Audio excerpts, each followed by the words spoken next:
آپ حضرات سماعت کرنے کے لیے تیار ہو جائیں۔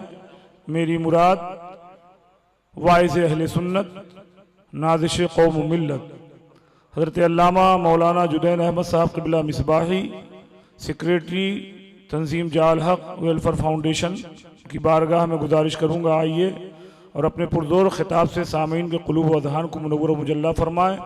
اپنی بیداری کا ثبوت دیتے ہوئے حضرت کا استقبال کر لیں۔ نعرہ تکبیر، اتنا آواز ہے، نعرہ تکبیر، نعرہ رسالت، فیضان تاجشریہ، مسلک اعلی حضرت، نعرہ تکبیر، نعرہ رسالت۔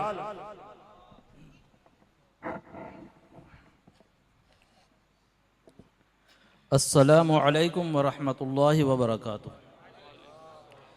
نحمده ونصلي ونسلم على رسوله الكريم اما بعد فاعوذ باللہ من الشیطان الرجیم بسم اللہ الرحمن الرحیم کنتم خیر امت اخرجت للناس تأمرون بالمعروف وتنہون عن المنکر وتؤمنون باللہ آمنت باللہ صدق اللہ مولانا العظیم۔ درود و سلام پڑھیں۔ اللہم صلی علی سیدنا مولانا محمد بارک وسلم صلاۃ و سلام علیک وآلک واصحابک یا حبیب اللہ۔ ایک مرتبہ اور پڑھیں۔ اللہم صلی علی سیدنا مولانا محمد طب القلوب ودوائها وعافیت الابدان وشفائها ونور الابصار وضیائها وعلی آلہ وصحبہ دائما ابدا۔ ایک مرتبہ اور پڑھیں۔ اللہم صلی علی سیدنا محمد وعلی آل سیدنا محمد صلاة تنجینا بها من جميع الاحوال والآفات وتقضي لنا بها جميع الحاجات وتطهرنا بها من جميع السيئات وترفعنا بها أعلى الدرجات وتبلغنا بها أقصى الغايات من جميع الخيرات في الحياة وبعد الممات إنك على كل شيء قدير۔ حضرات گرامی، ہم سب کی بڑی خوش نصیبی ہے کہ ہم سب ایک ایسے عظیم الشان کانفرنس میں حاضر ہیں جسے فیضان تاجشریہ کا نام دیا گیا ہے، اور آپ وہ عظیم ہستی ہیں جن کی برکت سے کروڑوں لوگوں کا ایمان بچا ہوا ہے اور انشاءاللہ تعالی بچا ہوا رہے گا۔ ہمیں حضرت علامہ مولانا محمد اسرائیل صاحب قبلہ نے ارشاد فرمایا کہ جال حق جو علماء کی تنظیم ہے اس کے کچھ مقاصد جو ہے واضح کر دیجئے، رکھ دیجئے۔ تو یا کہ جال حق کا مقصد لا الہ الا اللہ محمد الرسول اللہ، جس مقصد کے لیے اللہ رب العزت نے تمام نبیوں اور رسولوں کو بھیجا ہے، جس مقصد کے لیے حضرت ابراہیم علیہ السلام نے اپنے صاحبزادے حضرت اسماعیل علیہ السلام کو راہ خدا میں قربان کیا، اور جس مقصد کی تکمیل کے لیے نبی کریم صلی اللہ تعالی علیہ وآلہ وسلم تشریف لائے، اور الیوم اکملت لکم دینکم کا خطاب اللہ رب العزت نے اپنے پیارے محبوب صلی اللہ تعالی علیہ وسلم اور اس امت کو عطا فرمایا، اور جس کی مقصد کی ترویج و اشاعت کے لیے حضرت ابو بکر خلفائے راشدین کی پوری جماعت، صحابہ، تابعین، تبع تابعین، فقہا کی پوری جماعت، غوث اعظم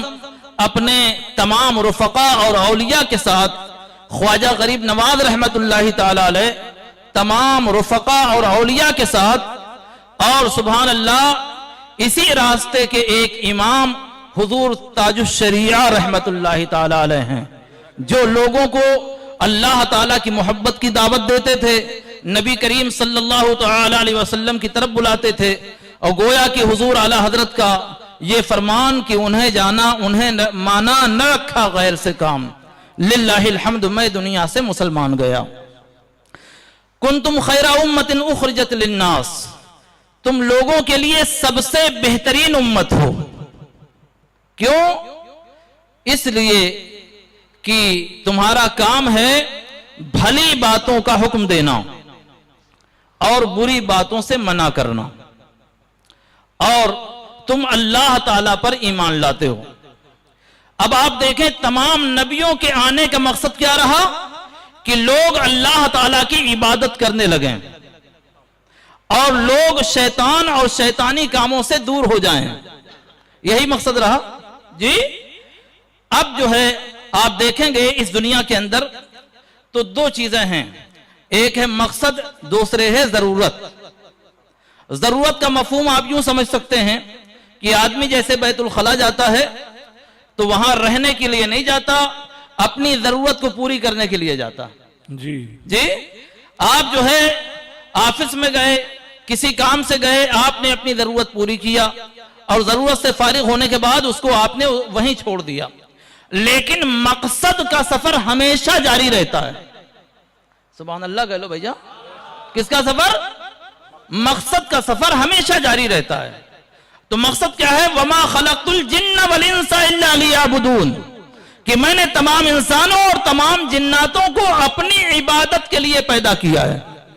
تو ضروریات، انسانی ضروریات کو پورا کرنے کے لیے اللہ رب العزت نے اپنی نعمتوں کا خزانہ آسمان سے اور زمین سے حضرت انسان کو بے تحاشا عطا فرمایا ہے کہ جتنی چاہے اتنی ضرورت کے مطابق زمین کا سینہ چیر کر کے جو ہے پانی نکال لیں، غلہ اگا لیں، طرح طرح کی چیزیں جو ہے کریں، ان کی ضروریات جو ہے پوری ہوتی رہیں۔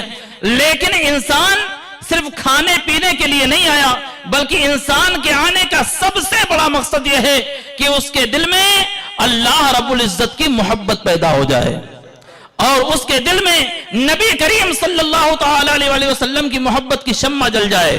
جب یہ دو شمع انسان کے دل میں جل جائیں گی تو سبحان اللہ وہ مومن کہلائے گا۔ کیا کہلائے گا؟ مومن کہلائے گا۔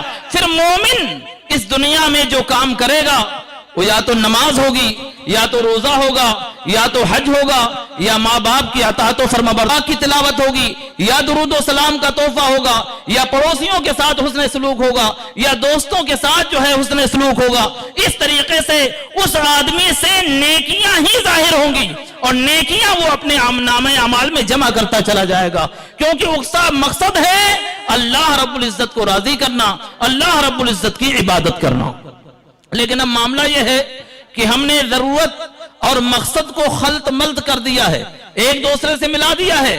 ہونا تو یہ چاہیے کہ ہم اپنے دعوتی زندگی کو گزارنے کے لیے اور دعوت والے مقصد کو پورا کرنے کے لیے ہم کو یہ چاہیے کہ ہم جو ہے اللہ اکبر اللہ اکبر یہ نہ کہتے کہ نماز کے لیے وقت نکالو، بلکہ ہمارا مقصد یہ ہونا چاہیے، ہمارا کام یہ ہونا چاہیے ہم جو ہے دین کا کام مسلسل کرتے رہیں اور دنیا کے لیے تھوڑا بہت وقت نکالتے رہیں۔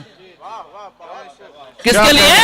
لیکن اب معاملہ الٹا ہو گیا ہے، ہم دنیا کے لیے پورا وقت رکھتے ہیں اور نماز کے لیے وقت نکالتے ہیں، جلسے میں آنے کے لیے وقت نکالتے ہیں، اچھے کاموں کے لیے وقت نکالتے ہیں۔ لیکن صحابہ کا مقصد، حضور علیہ السلام کا مقصد، امام اعظم کا مقصد، حضور غوث اعظم کا مقصد، خواجہ غریب نواز کا مقصد، حضور تاجشریہ کا مقصد، یہ پورے کا پورا مقصد دین ہی دین تھا، دنیا نہیں تھی۔ دنیا بطور ضرورت تھی۔ دنیا کیا تھی؟ تو جعل حق کے علماء کرام کی طرف سے یہی پیغام آپ کو دیا جاتا ہے اور جعل حق کے علماء کے لیے بھی یہی پیغام ہے کہ دنیا کو اس طریقے سے بطور ضرورت اپنائیں اور دین کو بطور مقصد اپنائیں، دین کو بطور مقصد اپنائیں۔ جب یہ معاملہ جب ہوتا ہے تو اللہ تعالی علماء کے کاموں میں برکت عطا فرماتا ہے بہت۔ اور جو ہے حضور تاجشریہ رحمت اللہ تعالی علیہ کی پوری زندگی اس کی مثال ہے۔ ایک حدیث پاک میں آپ کے سامنے پیش کروں، چونکہ وقت بہت کم ہے اور ابھی کئی تقریریں آپ کو سماعت فرمانا ہے، میں ایک حدیث پیش کروں اور مختصر خطاب کا مطلب یہ ہے کہ یہ چیزیں آپ یہاں سے یاد کر کے جائیں۔ کیا کر کے جائیں گے؟ اگر بھولنے کا مقصد ہو تو میں بھی بیٹھ جاتا ہوں۔ جی یہ حدیث جو میں پیش کرتا ہوں، اس حدیث کی روایت حضرت علی رضی اللہ تعالیٰ عنہ کی۔ کس نے کی ہے بولیے؟ حضرت علی رضی اللہ تعالیٰ عنہ۔ حضرت علی رضی اللہ تعالیٰ عنہ خود فرماتے ہیں کہ میں نے نبی کریم صلی اللہ تعالیٰ علیہ وسلم سے نبی کریم صلی اللہ تعالیٰ علیہ وسلم کی امت کے عالم کی شان پوچھا۔ کس کی شان پوچھا؟ اور یاد رکھیں ہمارے تاج الشریعہ سبحان اللہ یہ مجمع البحرین تھے۔ کیا تھے؟ مجمع البحرین۔ یہ شریعت اور طریقت کے سنگم تھے. شریعت کا فیضان بھی وہیں سے ملتا تھا اور طریقت کا فیضان بھی وہیں سے ملتا تھا. جی تو عالم شریعت بھی ہوئے اور عالم طریقت بھی ہوئے.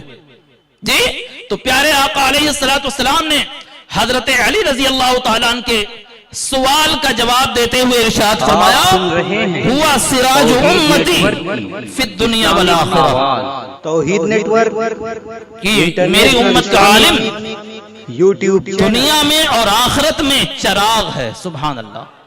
حضور تاج الشریعہ کی سیرت پاک کو جو ہے حضور تاج الشریعہ رحمت اللہ تعالی علیہ کے وجود کو آپ اپنے ذہن میں رکھیں, ان کی روحانیت کو اپنے ذہن میں رکھیں اور پھر یہ حدیث پاک ملاحظہ فرمائیں. ہوا سراج امتی فی الدنیا والآخرہ. پیارے آقا علیہ الصلوۃ والسلام فرماتے ہیں کہ عالم میری امت کا چراغ ہے دنیا میں بھی اور آخرت میں بھی. ماشاءاللہ. بتائیے فیضان تاج الشریعہ حضور تاج الشریعہ جب موجود تھے تب بھی آپ حاصل کرتے تھے اور آج بھی فیضان تاج الشریعہ آپ حاصل کر رہے ہیں اور کل قیامت کے دن بھی حضور تاج الشریعہ کا فیضان سبحان اللہ ایسے جاری ہوگا کہ ان کی شفاعت سے پتہ نہیں کتنے گنہگار جنت میں داخل ہوں گے. اب آگے دیکھیے فرماتے ہیں طوبا لمن عرفہم واحبہم. مبارکبادی ہے اس کے لیے جس نے عالموں کا حق پہچانا اور عالموں سے محبت کی. عالموں کا حق پہچانا اور عالموں سے محبت کی. وَوَيْلٌ لِمَنْ أَنْكَرَ مَعْرِفَتَهُمْ وَأَبْغَضَهُمْ. اور تباہی ہے, بربادی ہے, ہلاکت ہے اس کے لیے جس نے عالموں کا انکار کیا, عالموں کا حق نہیں پہچانا اور عالموں سے دشمنی کی. پیارے آقا علیہ الصلوۃ والسلام آگے ارشاد فرماتے ہیں اللہ اکبر فمن احبہم. جزا دیکھیے محبت کی. کیا محبت کی؟ اعمال کا بدلہ تو اللہ پاک عطا فرمائے گا, لیکن محبت کی جزا دیکھیے. پیارے آقا علیہ الصلوۃ والسلام فرماتے ہیں فمن احبہم شہدنا انہ فی الجنہ. جس نے عالموں سے محبت کی حضور فرماتے ہیں کہ ہم اس بات کے گواہ ہیں کہ وہ جنت میں ہے. کہاں ہے وہ؟ یہ محبت کی جزا ہے. نماز کی جزا, روزے کی جزا وہ سب الگ ملے گی. اس محبت کے خیرات کے صدقے میں جنت میں داخل کر دیا جائے گا. پھر اعمال کے بدلے انشاءاللہ تعالی درجے بلند کر دیے جائیں گے. یہ محبت کی جزا ہوئی. پیارے آقا علیہ الصلوۃ والسلام ارشاد فرماتے ہیں فمن ابغضہم ابغضناہ. حضور فرماتے ہیں جس نے ہمارے عالموں سے دشمنی کی حضور فرماتے ہیں ہم نے بھی اس سے دشمنی کی. کیا فرماتے ہیں؟ ہم نے بھی اس سے, کیونکہ کمپنی کا جو آدمی ہوتا ہے کمپنی کے مالک کو پیارا ہوتا ہے. علماء, محدثین, مفسرین یہ حضور علیہ الصلوۃ والسلام کی دینی کمپنی کے خادم ہیں, نوکر ہیں, چاکر ہیں. سبحان اللہ. جی تو اللہ و رسول نے اسی لیے ان علماء کے درجے کو بلند فرمایا ہے اور قرآن میں بھی بیان فرمایا ہے اور حدیث میں بیان فرمایا ہے, کیونکہ حضور علیہ الصلوۃ والسلام کو معلوم تھا کہ دنیا میں ایسے لوگ ہوں گے جو عالموں کی عزت اور وقار کو گرانا چاہیں گے اور ان سے جو ہے دشمنی کرنا چاہیں گے. لیکن یہ دشمنی, علماء کی دشمنی, یہ زہریلے گوشت کی طرح ہے. جیسے کوئی زہریلا گوشت کھائے تو ہلاک ہو جائے گا, اسی طریقے سے علماء کی دشمنی یہ زہریلے گوشت کی طرح اس کو تباہ و برباد کر دے گی. پیارے آقا علیہ الصلوۃ والسلام فرماتے ہیں جس نے عالموں سے دشمنی کی ہم نے اس سے دشمنی کی. شہدنا انہ فی النار. اور حضور علیہ الصلوۃ والسلام نبی ارشاد فرما رہے ہیں کہ ہم اس بات کی گواہی دیتے ہیں کہ وہ جہنم میں ہے. کہاں ہے؟ ہاں تو تاج الشریعہ سے محبت کرنے والے وہ مبارک ہو. کل قیامت کے دن سبحان اللہ, اللہ رب العزت یہ جزا عطا فرمائے گا کہ حضور اس بات کے گواہ ہیں, ہمارے نبی اس بات کے گواہ ہیں. اس وجہ سے ہمیشہ عالموں کی عزت کریں اور اگر عالم سے کچھ اونچا نیچا بھی ہو جائے تو اسے اللہ تعالیٰ کے حوالے کر دیں, کیونکہ آپ کو محبت کا حکم دیا گیا ہے, دشمنی کا حق نہیں دیا گیا. جی اس وجہ سے پیارے آقا علیہ الصلوۃ والسلام کی محبت میں علماء سے محبت کریں اور جال حق جو تنظیم ہے علماء اہل سنت کی اس سے محبت کریں.